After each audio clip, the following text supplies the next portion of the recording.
We are recording. I want to welcome you to our second Saturday here in April, and we are here just in time for Earth Sunday, so it seemed appropriate to schedule Green Chalice Ministries as our topic for today. Just a reminder about a couple of Zoom etiquette pieces: to mute your mic if you're not speaking. So a lot of you are already muted, but if you're not already muted, go ahead and do that now. If you have questions along the way, you can raise your hand by going down to the bottom of your screen on the right, and there's a reactions button, and there's a button there to raise your hand, and I'll kind of be keeping an eye on that. Or you can put a question in the chat window, and we'll be monitoring that too as well. We will be using breakout groups. So you'll be put into a breakout group of 3 this morning. So small groups, a chance to really visit and share with each other. Our schedule this morning is we'll spend 90 minutes with our 2 presenters this morning, Carol and Scott, and I'll say a bit more about them in a minute. And then we'll take an hour lunch break, and you are welcome to step away and go for a walk or do whatever you need to do, or this room will remain open and you are welcome to stay and visit. And then this afternoon, we have a panelist of members from 3 of our Green Chalice congregations in the Northern Lights region. So we'll look forward to that. Again, if you have questions along the way, you can either raise your hand or you can put a question in the chat window. And if you haven't already identified who you are and where you're from in the chat window, I invite you to do that. We will save the chat window, the chat dialogue also at the end of this. So let me just open us up in a moment of prayer this morning. God of grace, we give you thanks for creation and for the beauty of this earth. And we give you thanks for the stewards who have cared for your earth through all generations, from the indigenous peoples through history and into today. We ask your blessings to be upon our time together, that you may make us more aware that you are in all that we see, and all that we see is part of you. So make us mindful of the gifts that you have given, that you have invited us to care for with you, and for the gifts that you have given us to be able to be a blessing to this earth. We offer these prayers in Jesus' name. Amen. So at this time, I would like to introduce our 2 presenters, Carol and Scott. They are the directors, leaders of our Green Chalice Ministries, which is a disciples-related ministry, but also still connected with the Kentucky region. Is that correct? You're still shared with that. So we are just really excited to have you here today, and I will let you share any more that you want to about yourselves or about your ministry. And I'll turn it over to you. Thank you so much. It's so awesome to be here and to see all your bright and shining faces. Scott's going to share his screen so that we can see a little PowerPoint presentation, and we will have time for question and answers at the end. But as Sandy said along the way, if there's something that you need clarification on or whatever, then do raise your hand, and she can help us out with that. Also along the way, I'll be putting some links in chat so that when we talk about particular resources, you will have those chat links will be saved, or you can, if there's just a couple you want, you can copy and paste those, whatever is most helpful to you. So I am Carol Devine, and I have preached for once virtually in Washington, so that was fun during this past year. And so I see some names and faces I know from that. Anyway, I am Carol Devine. I'm located in central Kentucky, the original land of the Cherokee and Shawnee, and I'll tell a little bit about Green Chalice in just a second, but I work at Lexington Theological Seminary in admissions right now, and I'm the minister for Green Chalice. And I have three young adult children who none of them live right in my town, but they don't live more than an hour and a half away. So that makes it nice. And I have gotten both my vaccines, and so I'm feeling like there is hope. So grateful for that.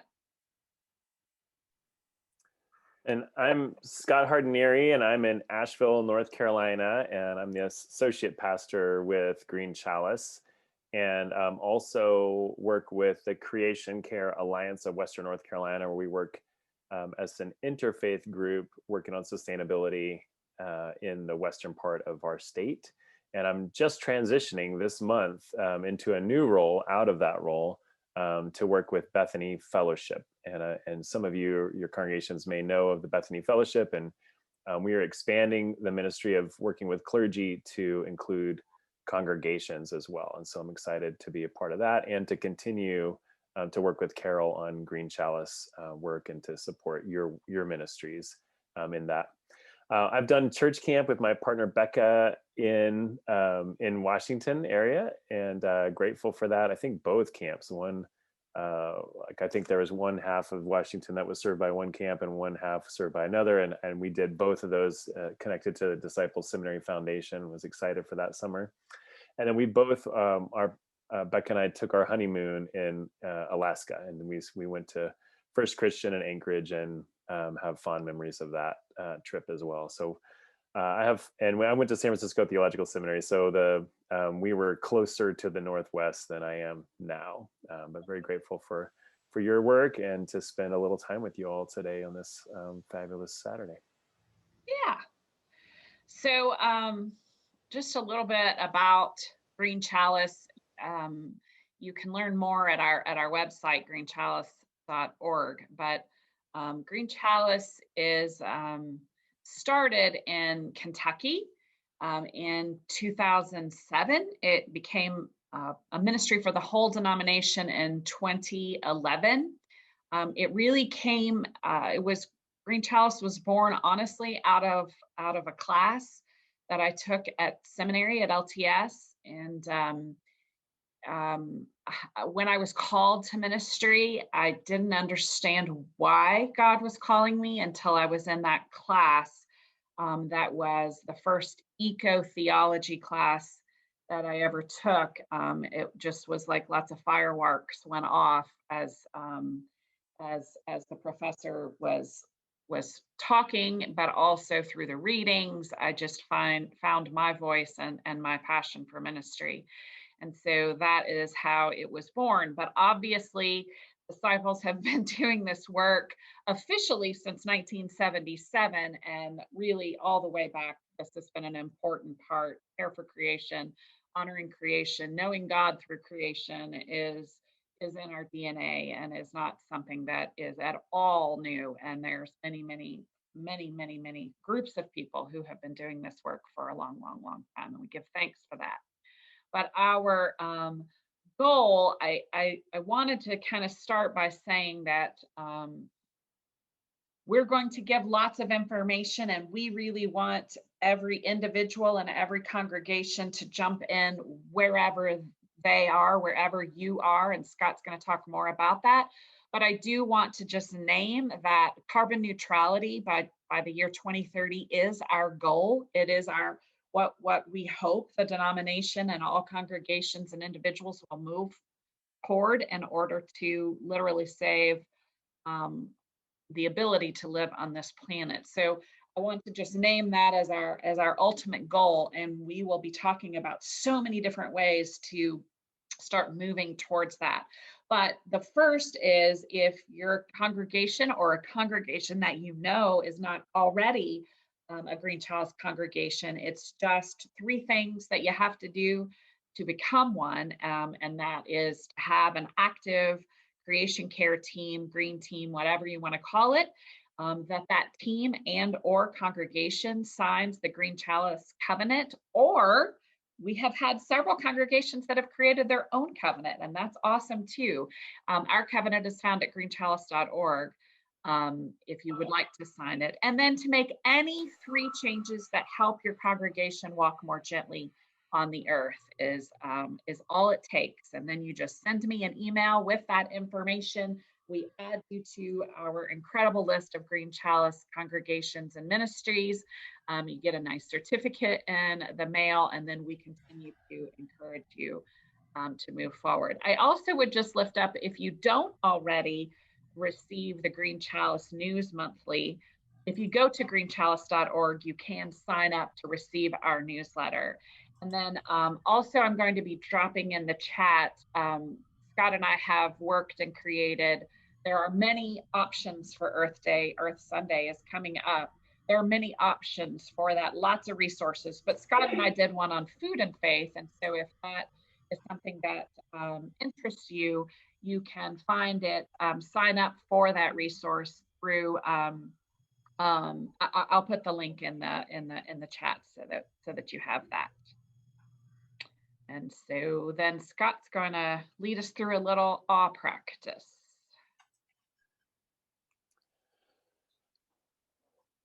So it wasn't here, but my family took a trip a couple of summers ago to the border of Georgia and South Carolina, a river there. And we were on the dock of this river that looked kind of like a lake, really. And my 2 children, Nicholas and Olivia, were preparing these stand-up paddle boards. They were unrolling them. They were inflatable. We were blowing them up and pulling together a kayak that we had borrowed, a couple of kayaks. And before we knew it, my partner Becca had stand-up paddleboarded a long way away from us and started moving toward the other side of the lake river. And as she was getting closer to the other side of the shore, she began to wildly wave her hands around in the air. And I thought, oh, she found like a swarm of horseflies, or maybe there are mosquitoes over there. And so we started to try to figure out what was going on with Becca, and couldn't quite piece it together. And so we put our boats down in the water and started to paddle towards her to figure this out. And we're not experienced by any means. And so we're splashing around, having fun, and trying to figure out how to get over toward her. And as we got closer, she stopped waving her hands, and she just was looking up in this pine tree that was on the other shore. And we began to understand she was looking at something. And we started to look up in this tree, and there was a bald eagle that was there. And many of you have seen bald eagles in nature, but this one, because it was so close to us, was a powerful expression of blazing orange beak and browns and whites, and the bright orange talons, probably 7 or 10 pounds, bigger than my parents' dog, sitting on this branch above us, looking down as we splashed around sillily in the water. We quietly moved closer to Becca, and all stared up at this amazing expression of God's creativity in silence. And it took my breath away as we were there. Even as we paddled away, that bird remained watching us with steadfast wonder. I wonder if you have had an experience of being breathless in creation. If you've experienced a time where you've been terrified or worried, or some might say there's a thin place between the sacred and mundane, try to remember now. We're just going to do a little practice to try to walk back in your memory to a time that you experienced God or awe or excitement in nature. And during this, we'll just take another a few minutes, but if you're welcome to turn off your video if you'd like to. And I'm going to invite you to tend to your breath and pay attention to your body, getting comfortable in your seat. And with God, try to recall a time that you felt freedom or terror or awe or God in nature. Maybe at the edge of the ocean or under the stars. Try to recall just one.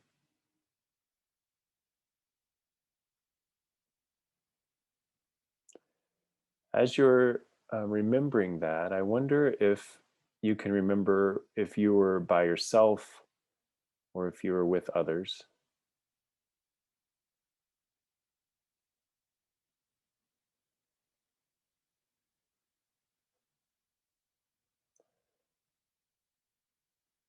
Silently, if you are able to, try to recall the primary colors of your scene.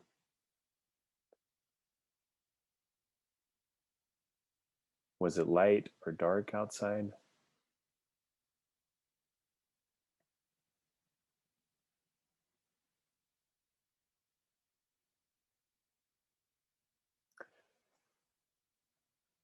Remember the story with your ears. What did you hear in this moment?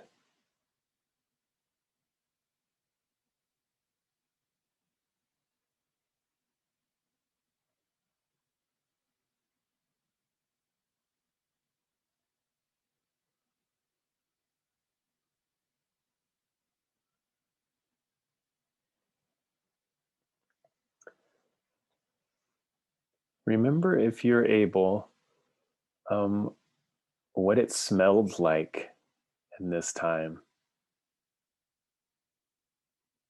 What were the scents that were surrounding you, if you can think of that?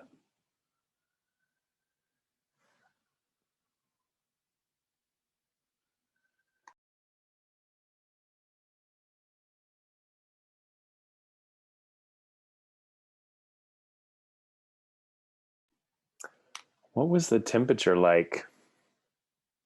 Was there a breeze?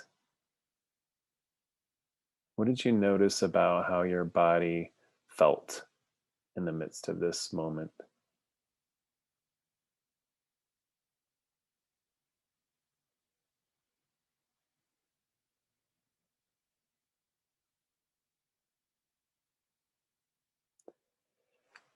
If you can, and it may have been something that happened even this morning, or it could be something that happened many, many years ago, but try to remember what your reaction was to this experience. Either a thought or a feeling, a movement that you had.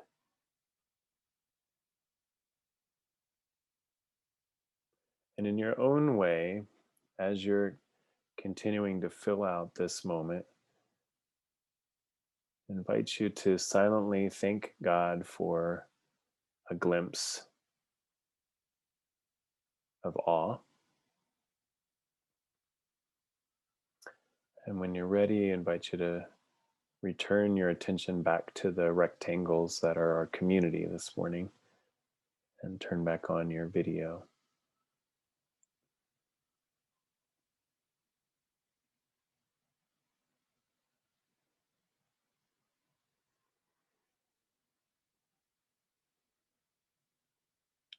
And Sandy, I wonder if it's possible for us to break into trios, just groups of three, and we'll just share briefly in your trios. There'll be no small group leader or anyone facilitating, so you'll just have to do this by yourselves, and I know you can.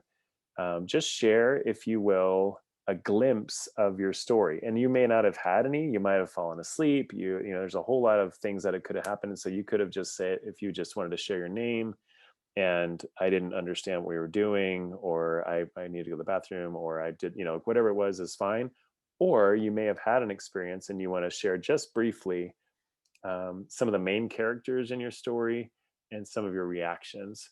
So just like a paragraph long, and then take turns. So each one of you would have an opportunity to do that. You'll each have about a minute. So Sandy, if we could just do like 4 or 5 minutes, and then we'll come back and I'll do a little bit of questions after that, but just a brief time.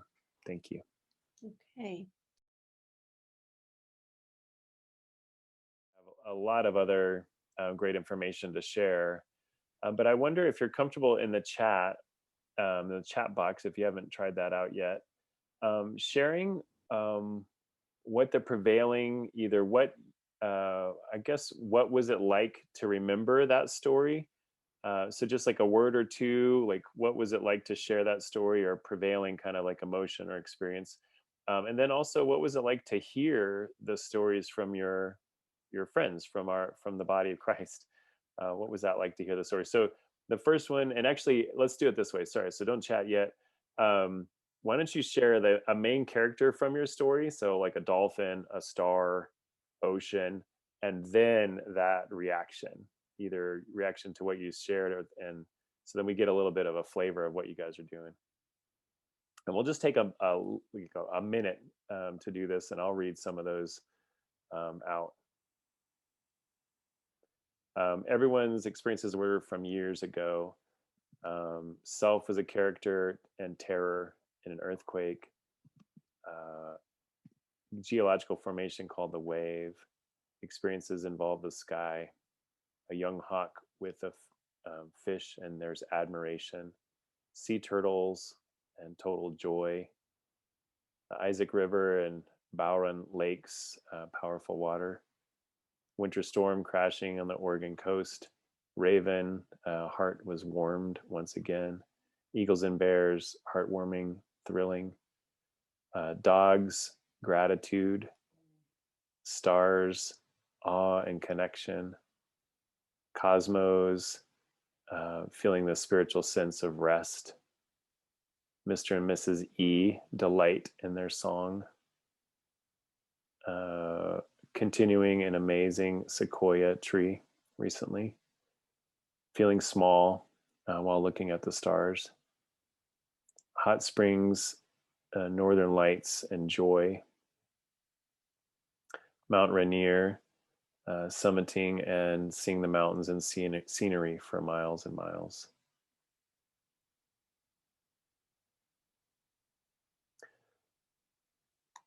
Well, thank you for the first scripture reading of our time together. This expression of God in the world, and you all taking a moment to do a little nature divina or lectio divina of your own life and of God's creativity in the world. So thank you for that. And we'll continue with our sharing of ways to care for and accompany God in creation. And creation in this is not just the characters that were natural or creature, but also human for yourselves. And so as we move through this, we are thinking of all the characters you spoke of and our neighbors. So loving our neighbors and God's creation. So I'm going to share. I think that we're here.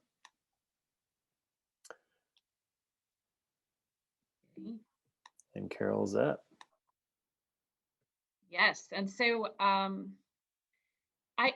do like to start with why are we even doing this work, to remind ourselves.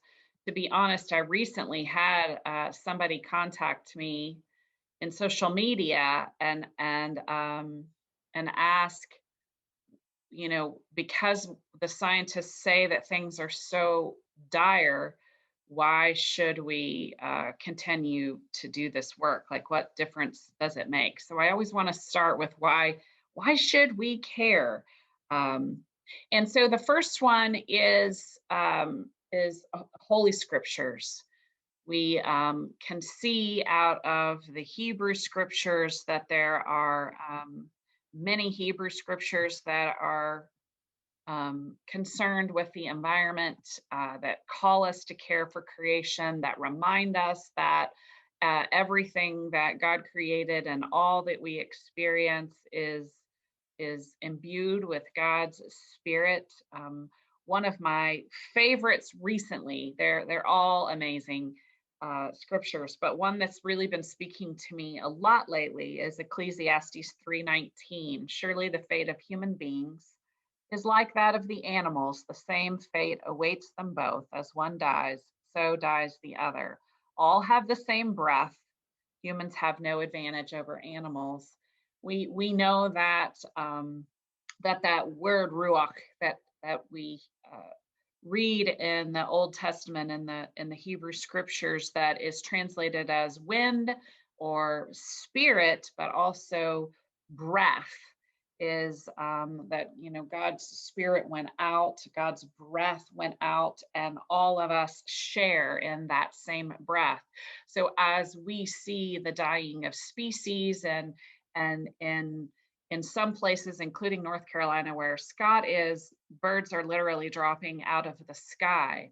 And so it is a reminder that we're all connected, and that as one suffers, so will we. And so also, so there's lots of Hebrew scriptures. These are just some of them.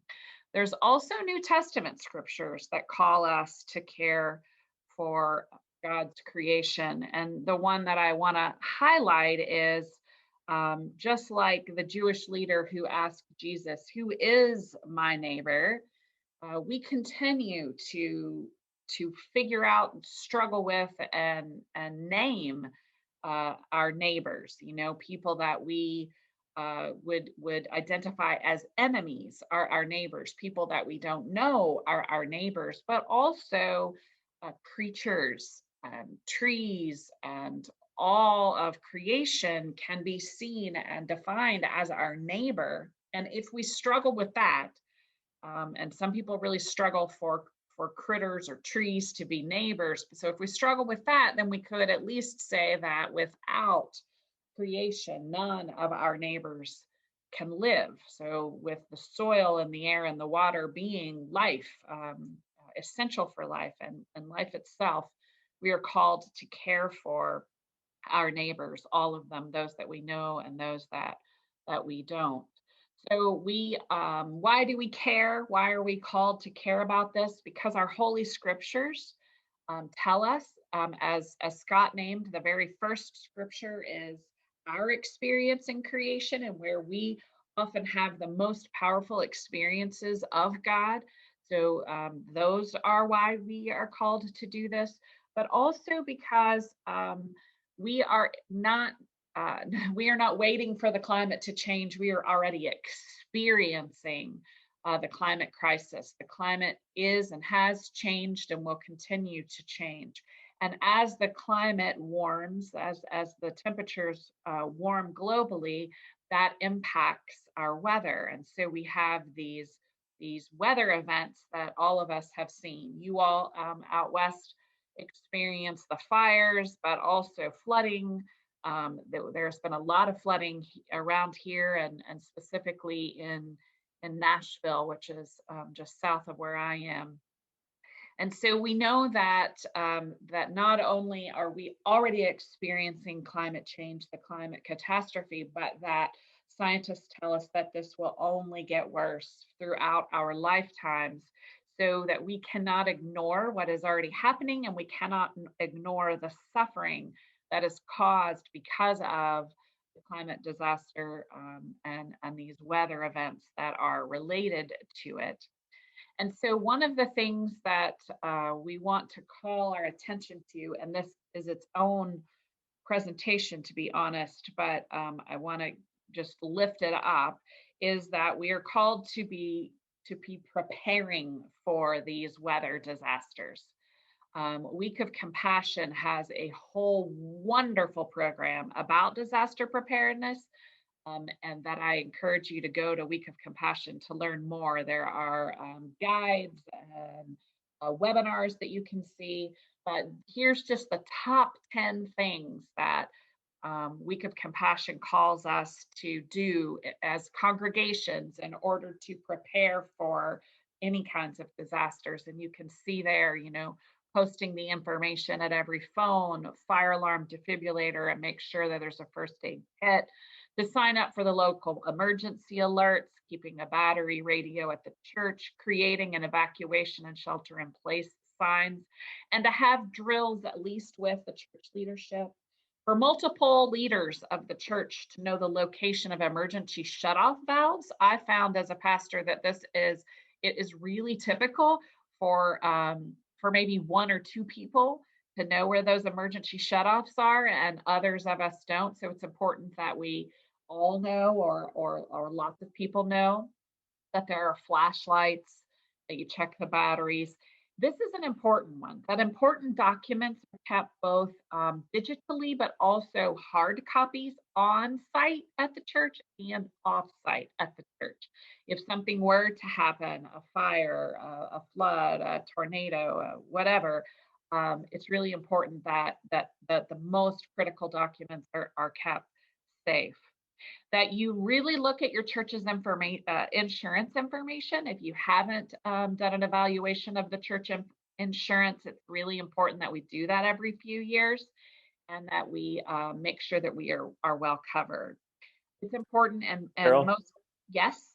Just on that one, I wanted to share the Cypress Creek story. Oh, yes. Just briefly. Yes. One of our friends and collaborators, John Fry, attends Cypress Creek Christian Church down in Houston area. And they had done a lot of work on looking at their insurance, but one of their members decided to purchase as a gift, as a donation to the church, flood insurance, which they hadn't needed it in the past. They'd had a lot of floods around their church, but not. And I think it was just a year before Harvey, and then they were flooded, and they're just now starting to move back into the ability to get back. But without that insurance, the church would have had to close. I mean, I don't know what they would have done, but it was a significant amount of damage, millions. Yes, the water was, like, I think it was like waist deep in their church. So that's a really good point. So church insurance, really important that we're up to date on that. That we connect ourselves with our city and county emergency officials. That we update our church directory. And I think this is one thing that I think COVID has hopefully raised awareness of, is that we need to know our church members who may need assistance in an evacuation, a prolonged power outage, or any other kind of emergency situation. Who are the people that we need to contact and make sure they're okay? And who is going to be the ones to make sure they're contacted? And then, of course, just having water and non-perishable food to shelter at the church if that is something that needs to happen. And I also would just point out that we don't just prepare for disaster to protect our assets at our churches, but to be a place of refuge for our communities.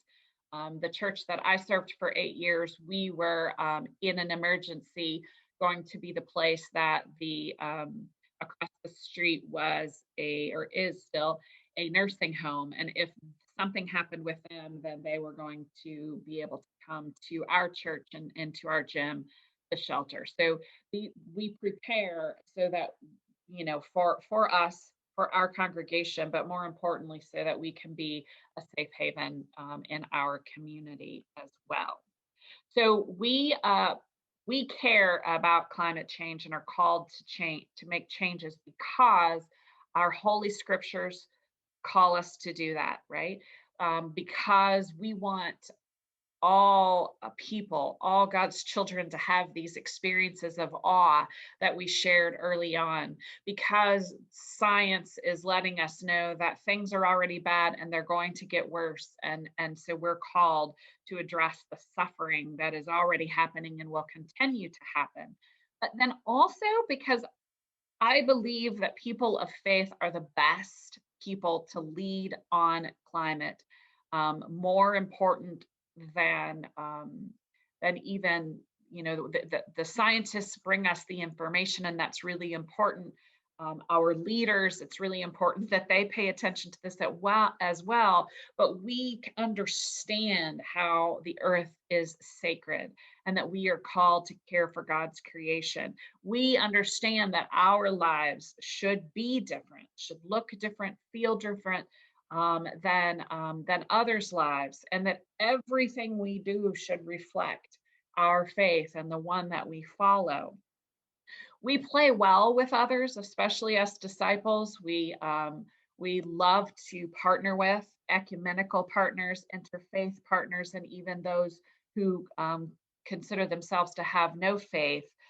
We want to join hands with everyone. So we get it. We get it's not about us, and that and because we are not in it for us, and because we are doing this because it is of our faith, we are the best to lead on these issues. It's just so important. And I would just lift up that disciples are leading. Some of you on this call, I know, have been greatly involved in and doing amazing things to walk more gently on the earth. We are leading as a denomination through Green Chalice, but we also, our congregations all over the US and Canada are leading in your communities. And as individual disciples, we are leading in our families and in our friend circles and our work circles. There's so many things that I could lift up, but I want to lift up a couple of things. We have, and I will put these in the chat in just a minute. We have authored 2 resolutions that passed unanimously. In 2015, we authored a resolution looking at environmental racism.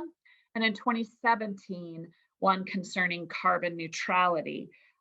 We already have 2 congregations, they're both in California, who are carbon neutral, but we have a bunch more congregations that are working toward carbon neutrality by the year 2030. And we give great thanks for the work that they have already done so that we can learn from them.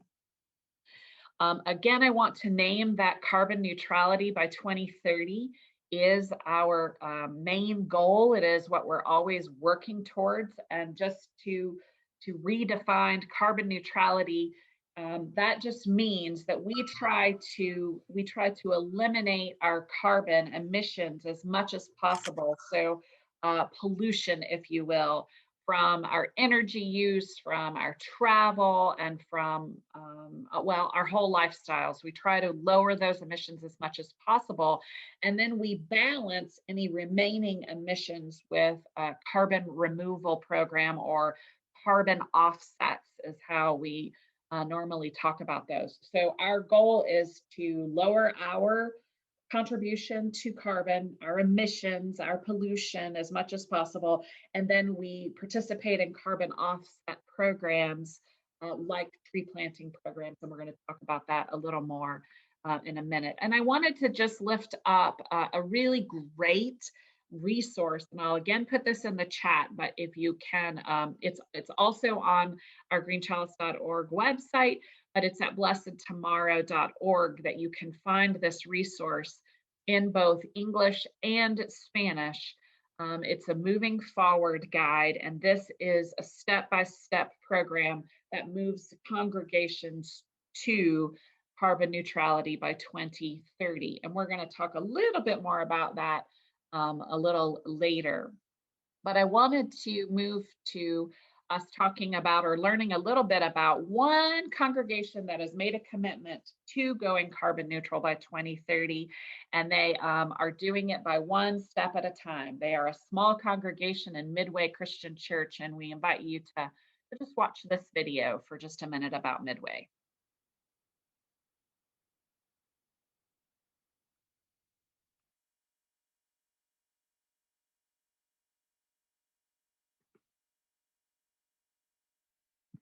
We aren't hearing it, Scott. And for compassion. Oh, there it is. Care There it is. for each other. This image of welcome greets all who come to our church. This is a symbol to the world that we stand for acceptance. We stand for compassion. We care for each other, and we care for our community. As followers of Christ, we are called to love our neighbors as ourselves. And if we love our neighbors, we love God's creation as well. Here at Midway Christian Church, creation care is a part of how we live our faith. Protecting God's creation means protecting our brothers and sisters everywhere. It extends beyond our church and beyond even our community. Some of us are more worried than others about how we are treating our natural world, about our changing climate.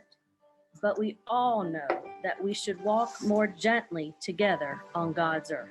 We all deserve clean air, clean water, and a thriving world around us. But things are changing. Some of our churches are facing wildfires or floods or drought in places where they've never had them before. And it's the most vulnerable among us, the children, elderly, and poor, who suffer the most from these changes. So what do we do about it? For us, it started as a way to save money. We were spending too much to heat and cool our church. And there were so many ways to save money by saving energy. More efficient heating and ventilation, LED lights in the fellowship hall, insulating windows and timed outdoor lighting. Every one of these changes helped keep our air and water clean and keep pollution out of the atmosphere. But caring for creation is much more than just saving energy. It's about making choices that reduce our impact and help us all live healthier lives. It's about making better use of the resources God gave us. We care for God's creation through all of these things, but most important of all, through people. At God's table, we partake in the central meal that sustains us and connects us to each other and to all of God's creation. Here, God's love is expansive and the welcome is wide. It's by coming together that we can do extraordinary, positive things for our children, our congregation, and our community, and create a healthier, safer climate and a more equitable world for ourselves and future generations. At Midway Christian Church, we're living out a legacy of love. Won't you join us at the table?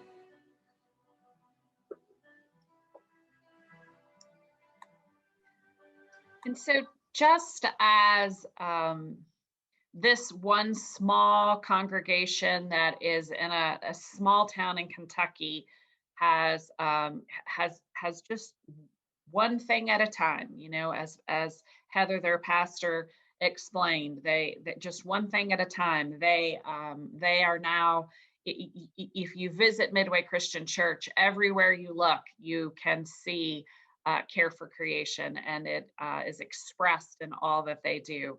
So if Midway Christian Church, just a small congregation in a small town in Kentucky, can do this work, so can all of our congregations. And not only is it an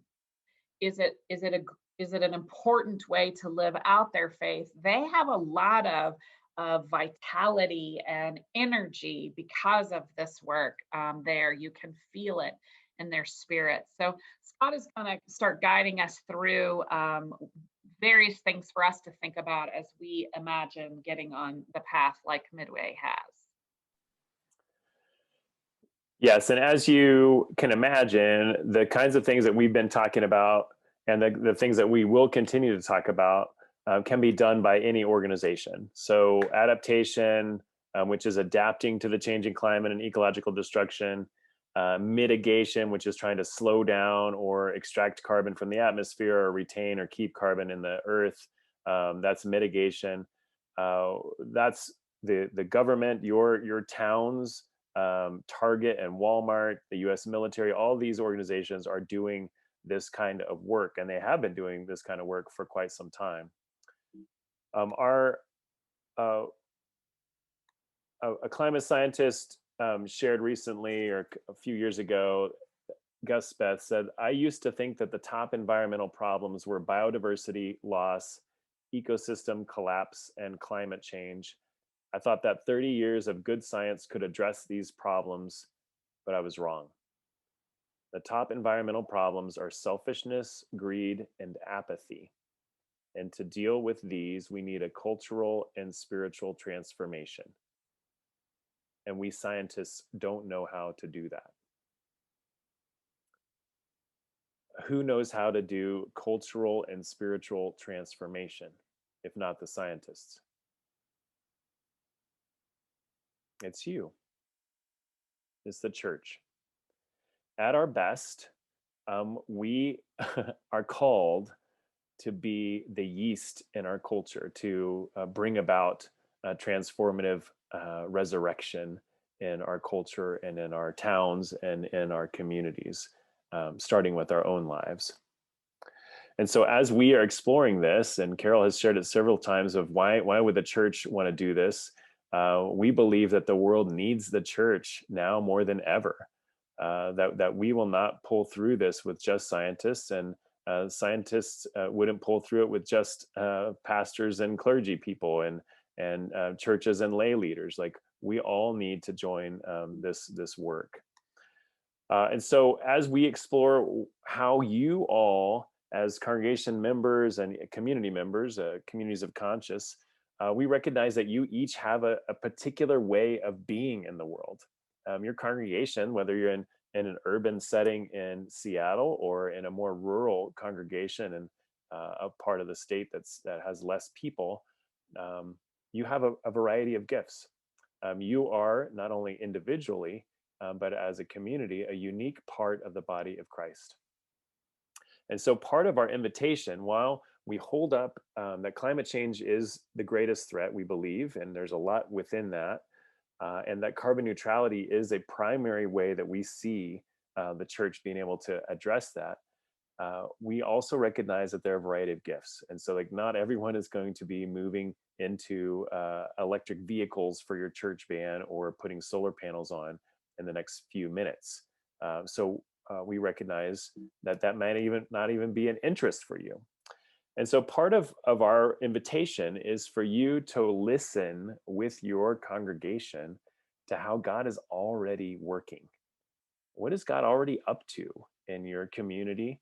And so this is just 4 ways that you might explore with your green team or with your church board or with some of your community leaders. It's a way to explore and listen. So the top, just kind of going in a clockwise, the unique strengths. What is unique about your congregation? What are you known for in your town and your county? What are the strengths, skills, passions of your church? The second would be time. What is the time in this moment? Maybe you're between pastors or leadership has in transition. And so that would be a really bad time to start thinking about a composting project or starting a garden.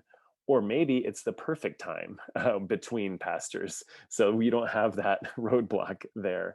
But what is the time, not only in your community, but nationally? I know that a lot of faith communities have been engaging in racial equity work in the past year. And part of that is this Kairos moment of a tragic death over and over again around people of color in this conflict that's happening. And so congregations have sensed this Kairos moment to step into reconciliation and exploring racism in their communities and their own hearts. So there's those kinds of Kairos moments also with climate. A third would be resources. Who are the people in your congregation? What relationships do you have with people outside of your congregation? What land, building, money, skill sets? What are the things that you might be able to bring to this kind of conversation that would be helpful to bring about some change? And then the last is location. What's your watershed? What are the creeks near your congregation?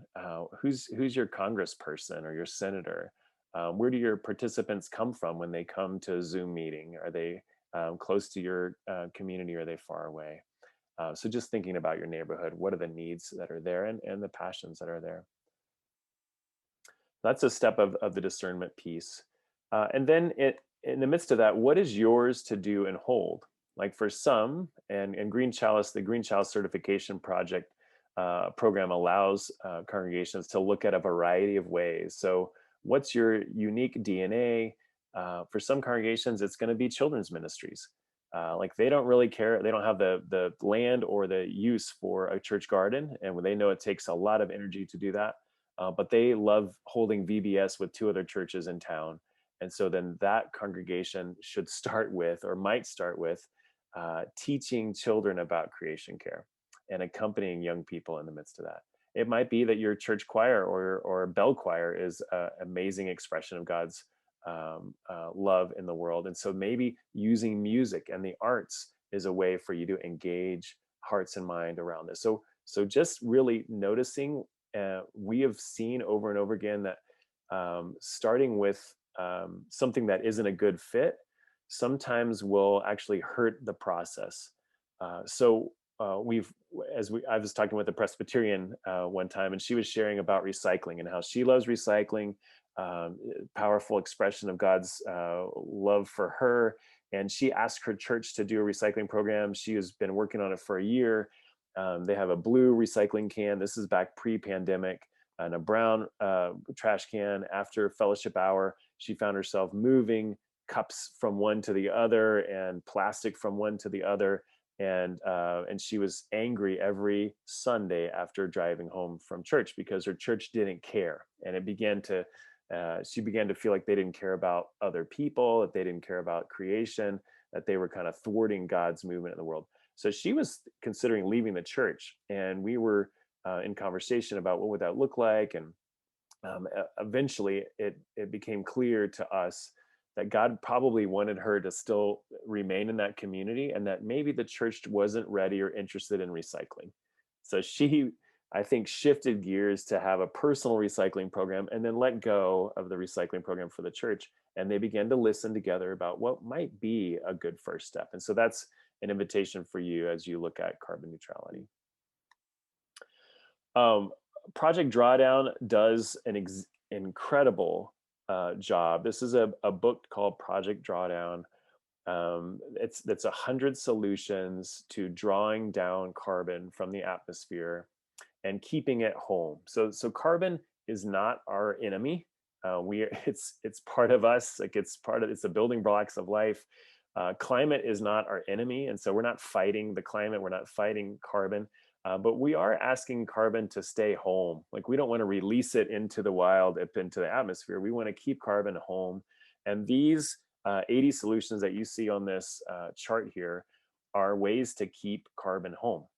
And so we want to highlight a few of those. And this is another way of having this unique expression of God come out of your congregation, is that you might be looking at composting. And that's a significant food waste, as you see here on the right, is a significant contributor to carbon and methane and greenhouse gases moving into the atmosphere. Eating more plant-rich diet, so a little less meat is another. We'll go through some of those, but just take a look at the variety of ways that we might engage in this kind of work together. And that's the real point of this. And if you haven't seen Project Drawdown, it's a really powerful book. It's beautiful. Just the images and the stories in there are great as well. So a few of what we call the low-hanging fruit, some of the start pieces are just your church building. And this is an example of that. We had 6 congregations here in Western North Carolina that received grants and worked with a local light company. And those 6 congregations were able to change out about 1,200 bulbs and fixtures to LED lights. That saved annually about 200,000 kilowatt hours of power, which is about the same as retiring or powering 26 homes for a year. And so this kind of way of like looking at your building, and we'll take a look at that when we're looking at the step 1 through 5 as well. Another low-hanging fruit is food choices and focusing on our food-rich, plant-rich diet and being locally sourced, less food waste, and growing your own. And I've teetered between vegetarianism and being a meat eater, and I'm bad at both. What I discovered is that I don't have a lot of discipline around that, and so whenever I was I used to live in Costa Rica, and I was a vegetarian for a couple of months, and then kind of fell off the wagon there. And I was with a friend who had been a vegetarian maybe a vegan for like 6 or 7 years. and I was expressing how disappointed I was in myself, and that I just basically quit and started eating, like just a normal meat integrated diet. And she said, what if you just gave up meat for the weekends, or what if you just eat meat every once in a while, but every moment that you decide to shift your diet intentionally is an important moment. And so she kind of gave me permission to be a failure, but then also to keep at it and to be intentional. And I think that's an important piece. And Carol's got some more to share about this as well. Yeah, so really, I've been a vegetarian for 30 years and a vegan for a much shorter amount of time. But what I think that is the most important thing for me, and why I choose this path, is that what's really important is that we just have some consciousness about the food that we eat. And as people of the table, as disciples, if we aren't called to think about um, how we eat, what we eat, where it's from, and that kind of thing, then who? So I believe we're called to eat ethically, to be conscious, about the kinds of things that are involved with the food that we eat. And here are 10 things 10 ways that you can eat ethical. But what I want is just for us to become a little more thoughtful and aware of the environmental concerns, economic issues, industrial influences that result from the meal that I eat on my plate. Ethical concerns can include the impacts on the soil, on water, on the wages of farmers, but also meat processing, those who work in the meat processing plants. It also involves the way that our meats are sourced, whether that is humane and ethical or not, whether or not it's sustainable, food waste, the carbon footprint of the food production, etc., on and on and on. And so I want to point out that I've been a vegetarian for 30 years, but I didn't raise my kids as vegetarian. My husband was not vegetarian, and so I had to think about, how do I feed my family meat when as somebody who wants to be as thoughtful about this as possible. And I would just tell you that at the time, my kids were raised out in the country, and we had a neighbor who raised cows and had them processed, and just had a very small business. And I knew that those cows were well cared for, and she said that I was her only vegetarian customer. So we got our beef from her, and then we found other farmers who did other, chickens and turkeys, etc. And then I ended up having for 20 years chickens for eggs, so that I could feed myself and my family eggs. So I think it's just thinking about, how do I eat and what are my needs, and making the changes where you can. And what I have found anyway is that once I start thinking about it, then then making those shifts a little at a time, it really doesn't become hard or overwhelming, right? And so I just choose the one thing, and then I try again. And Scott often says we have our goals, which is carbon neutrality, and then we have things that are really bad, and then there's lots of things in between as we journey towards the best practices. But we may or may not ever get there, but we're always trying to just do better. And so we offer that for that reason. Thank you. Another way that we can draw carbon out of the atmosphere and just keep our land safe in that way is to look at our plants. And this is designed for congregations or people that have property that have a home, or even if you're renting or something like that. Getting to know your land, getting to know your creaturely neighbors, meaning what kind of trees live on the church property.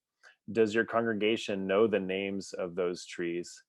what would it look like for your children's ministries or your adult ministries to begin to look at what those plants or trees do in the world? Like what kind of attributes do they have? What kind of what are some of the unique gifts of those trees? And so basically getting to know your neighbors. And what we've found is that as people get to know their neighbors, they tend to love them more whenever they're out there. So looking at the kinds of plants you're planting, this season is a planting season. And so are you planting native shrubs or pollinator friendly kinds of plants in your community? And then just knowing the watershed there, the benefits of plants, and particularly in urban settings, like the trees that are cut down for development and things like that. Churches have a really unique opportunity to protect not only the trees they have, but to plant more trees and native plants. And so that would be a great expression of it's a carbon benefit plus all these that are listed as well. Another is that surprisingly through Drawdown, I became aware of education and equity, particularly for women and girls, children, and that education is a climate solution, and that the ways that we can support that. So when we talk about global ministries, when we talk about Week of Compassion, like these integrated ways of engaging is a powerful climate solution. And so you can read more about that in Drawdown, and it's been really enlightening for me to begin to look at the intersections across our social justice ministries and our climate justice and creation care ministries. And that's an important part of who we are as disciples. Transportation, again, it's a little less this year because many of our congregations are not in person. They're doing a lot of Zoom, a lot of meetings like this. But in the time as we begin to open up more and more, hopefully you can begin to look at your church vehicles. You can provide bike racks and encourage bike and walk or public transport to church Sundays, like a couple times a year. A lot of times there'll be a bike to work Sunday or week in your community, and your church could be a way station for that and promote biking and walking to work or school. And then you can learn about public transportation. This is also another place where equity is a key part to public transportation in your community, and just getting to know about that, if you don't already, would be a good way for you to explore how to support not only a carbon sequestration or like a carbon solution, but then also equity and support for those that utilize the public transport station. And I'm aware that time is always going faster than we would like on this, but again, we're coming back to, as I've already named twice, carbon neutrality by 2030 is our goal for all of these various things that we're offering up and suggesting. But if you get that guide that I put in the chat, we have it. It's both in English and Spanish. But even if you forget the chat or any of the links, if you go to greenchalice.org, you will find this information. What this program, Moving Forward program, calls us to do first and foremost is establish a baseline. So we need to know where we are, like what is our carbon use? What is our energy use as a congregation or individually? So where are we? You can learn where you are by getting an energy audit. You can either pay someone to do that, or sometimes our electric companies or energy companies will do one for us. You can calculate your church's carbon footprint, and I'll put in the chat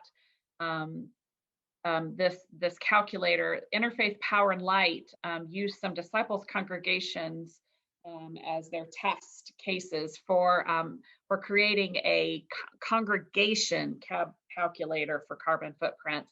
And so we direct folks to that. So Interfaith Power and Light Cool Congregations Calculator. So you can do an energy audit. You can have a calculate your carbon footprint as a congregation, or if you just are, all of that's a little overwhelming, just to establish a baseline, you can get your last 12 months, or probably not last 12, but 2019, let's say, of energy bills, and you can see how much you spent on energy in that year, and also how many kilowatt hours were spent, so that's where we're going to make reductions from whatever your baseline is. We're going to move forward, trying to conserve and make reductions.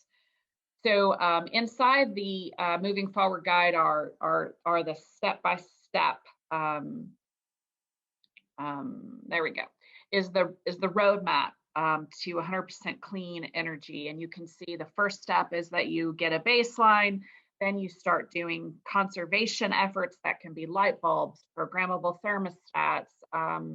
It can be looking for where is air leaking out or in from windows, doors, and those kinds of things. So you're wanting to reduce your energy use in that conservation section. You're going to make improvements like the caulking or light bulb change, etc. And you're going to continue to make conserve through those improvements. The ultimate goal would be to get to renewables using solar or wind energy, and then you balance it out with offsets. The one thing that I want to lift up that's really important about this roadmap is that as we have savings in our congregation, one congregation that I served, we put in a programmable thermostat and started saving $400 a month immediately just by that programmable thermostat. Well, instead of throwing that $400 into the general budget, earmark that as green savings that then is put towards more conservation efforts. That's then snowballed, like a green snowball, if you will, that as we save, we put that in a special fund that helps us to save more, and that moves us towards renewable energy. I would also just lift up, well, we'll talk about Arcadia in just a minute, so I'm sorry about that. Stop. I'll stop there. So as a way to just kind of quickly review, we've got in the moving forward guide, these are expanded. Each of these steps are expanded. And so we'll just quickly move through these. Carol did a great job of sharing, but basically getting a baseline so you know where you're going and where you've been, reducing energy use and taking a look at your bills to start making changes. Now, these, although they are step 1 through 5, they don't always have to be in this particular order. And so that you could start changing out light bulbs before you look at your energy bills. That's okay. No one's going to shame you for that. You're welcome to start making changes before that. Step 2 is conservation, just looking at what are the easy ways that you can just start lowering your energy bills. And the financial savings of this is important, but also the carbon and energy savings is important. So these are a few of those ways that you begin to lower your emissions of your congregation and your home. And most of this is around buildings and transportation, and it doesn't include food or plants, some of those things that we talked about earlier. But this is really buildings and transportation. Step 3 is looking at more infrastructure. I would say here, not only what are the savings, the green snowball maybe has enabled you to do some bigger purchases, and this is like 2 or 3 years out, but also looking at church extension and other green building loans. You could begin to look at what kind of infrastructure, what are ways that we could be resilient in the future, investing in your own house of worship. And I know in the midst of pandemic times like this there are a lot of considerations around buildings right now, and what are the needs, and how might we look as a church in the next year or two is very different. So like this is a great opportunity to be exploring these. Step 4, renewables. You've already heard about solar and wind and engaging in that. Right now in Asheville, Buncombe County, there's a purchasing group that is working together to do group purchasing of solar. So they're looking for 100 different churches and individuals to purchase solar at the same time, around the same time with a particular company, and that will reduce the cost. And so a region might decide to partner with the Methodist Conference and say, hey, what if we went in together and tried to get 5 or 10 congregations and see if that would lower your overall cost of a solar array but for those 10 congregations. So there's different creative ways to engage this financially that doesn't break the bank. And Carol has experienced this Arcadia Power as well, and share a little bit about that. Yeah. So for some congregations, and I'm putting all of this, lots of stuff in chat right now, for some congregations and for some individuals, for one reason or another, solar or wind energy or geothermal are just not an option. And so we have partnered, Green Chalice has partnered with this program called Arcadia Power.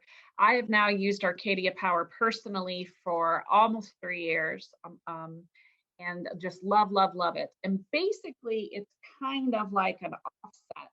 So while I can't have direct access right now to solar or wind, I do my energy through Arcadia Power, and they look at how much energy I use, and 100% of my electricity is offset through their wind and solar programs. So if you sign up for Arcadia, here's, anybody can do it. A congregation can do it, and individuals can do it, as long as you can pay your bill online, have an email address, and are willing to connect your energy, your electric bill with Arcadia. If you do a 50% offset, if you will, I'm using the word offset, and it's not exactly a straight offset, but if you are willing to do 50%, your actual energy bill will go down. I do 100%, so I pay between $5 and $10 more each month for my electricity in order to have 100% wind is what I do. So we do encourage folks to at least give it a look, and it is a great option for churches, for congregations that cannot do wind, solar, or geothermal.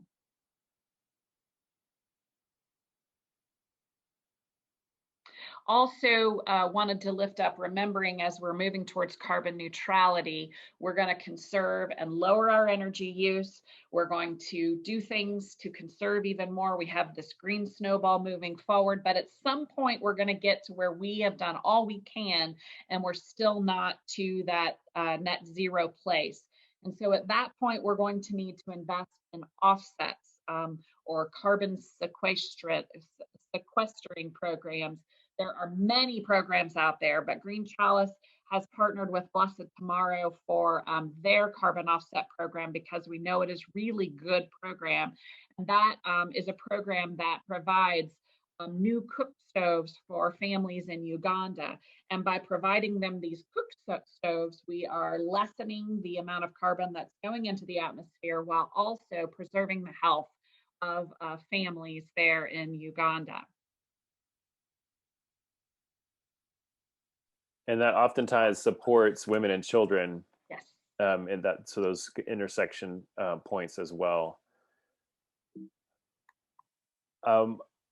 As congregations begin and continue this work of creation care, it is not enough. Like there's no one solution to this, and no one demographic that has to do this work. And so even if all of our denomination was carbon neutral by 2030, we would still need huge shifts in policy and practice across the board, nationally, internationally, local and state. And so part of that is for us to use the kind of language that we use all the time, our faith language, to express how we care about the earth and how we care for creation. And so these are ways that you might, as a region, as a congregation, to speak up in the midst of your community a little bit about climate change and the work that you're doing, to highlight the good green good news that you're doing, and then to influence with faith language the kinds of policies that would impact our future and your kids and grandkids future. And that's an important part of this process. And faith communities can do this in a way that is compassionate, that is not shame-based, and that can be inclusive, even while pushing toward a direct and intentional goal of having reduced carbon emissions. And we've had the opportunity to do that in a variety of ways. And Creation Justice Ministries has partnered with us. Blessed Tomorrow partners with us, Interfaith Power and Light partners with us. These national organizations have supported our work in that. But locally is just as important. In the midst of that, I want to remind you that we've been talking about these practices that are really key and important, whether it's solar panels or carbon offsets. But in the midst of it, we recognize that people are suffering, and we know whether it's migration from other countries or from our coastal places to more inland places, those that are experiencing disasters of all kind. Like there's a great amount of grief and suffering that's happening due to climate. And congregations at our best accompany people in the midst of their suffering. And not only that, but as people begin to see the science and understand the science more and more, there could be a lot of anxiety, there could be grief that's happening. And so there's a pastoral care dynamic to this that is important for congregations to begin to explore, because mental health in the time of pandemic and in climate change and racial inequality, those mental health dynamics are important for congregations to explore as well. And then lastly, self-care is a critical part of this as well. As you begin this work, just know that you are the beloved of God, and that it's okay to rest. It's okay to take care of yourself. And it's important for the resilience of the planet that you allow yourself to experience those gifts of awe in the midst of it. And we are very grateful for all the work that you are already doing and for the conversations that you will continue to have. And we may have some time for questions, and that's where we are now. Yeah, we have 3 minutes for some questions. If you want to unmute or put it in chat, we welcome your questions. I think Kathy has one. Well, I'd like to share a couple of resources. One is, you mentioned Drawdown, and I'm part of a group in Seattle called Seattle Drawdown, and we do trainings and a longer series of trainings for getting into action, doing some of the drawdown solutions work. You're muted, Kathy. Kathy, you're muted accidentally. Oops. How far did I get? You got in and out. I'm sorry. I'll start over. Okay, first is Drawdown Seattle. We do trainings to introduce what drawdown is, and then also to help people walk through getting into action on a drawdown solution. And second is the Washington State affiliate for Interfaith Power and Light is Earth Ministry. They're at earthministry.org, and Drawdown is at seattledrawdown.org. Thank you, Kathy. Thank you for your leadership in those and for bringing this to our attention. That's wonderful. Mm-hmm. Are there others? And Scott and I are available. You can email us or contact us anytime, and we're happy to work with your congregations, answer questions, just help you, guide you on this path. I think that it all can be overwhelming, and we don't want that for you all, which is why it's just so very important, as Scott's, talked about several times, for you to start out of what the passions of your own heart. And for some congregations, it's very food-centric, gardens, composting, that kind of thing. For some, it's women and children, or racism, or whatever it is. But enter into this Green Chalice work, starting with where you already have energy and passion, and let that then develop. And what we have seen over and over again with our Green Chalice congregations is that as congregations do this work, actually more life comes, more energy, more passion as folks get involved. And also, as hard as all of the news is, we are able to deal with it a little better when we know we're doing what we can. We're doing our part, and that's empowering for us and for those around us. Well, it looks like our time is up, Sandy. Well, I'll you let guys are spot on. That's very impressive. Are there any last questions for Carol or Scott? I- Lanny? Yeah, I just wonder, we've talked a lot about solar panels, and sometimes our church has, unfortunately, the orientation of our building and our big roof spaces are such that it makes it not as efficient as a lot of other roofs. But I'm surprised that we're not talking more about getting rid of methane heating, and which methane means to me natural gas. That's the other word for it. Natural gas is 80, 90 or plus or minus 90% methane, which is the most horribly destructive way we could heat our buildings. And I know we're talking already about getting rid of methane at our church, and I hope we are able to do that. Wonderful. We appreciate your all's leadership on that and for you bringing that up. Thank you. Also, one thing that we didn't really talk about, but I did put it in the chat, is there is a wonderful resource through our partners at Blessed Tomorrow called Unity, UNETY.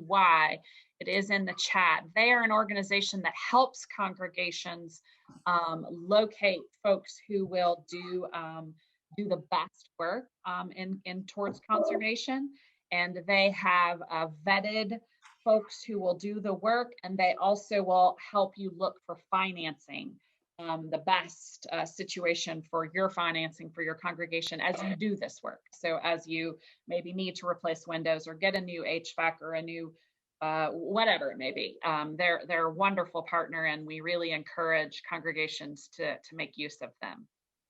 And Great, thank you. Thank you. Yes. Yes. Thank you all for being here. This was a lot, so we hope everybody's not too glassy-eyed, but we really appreciate you all being here.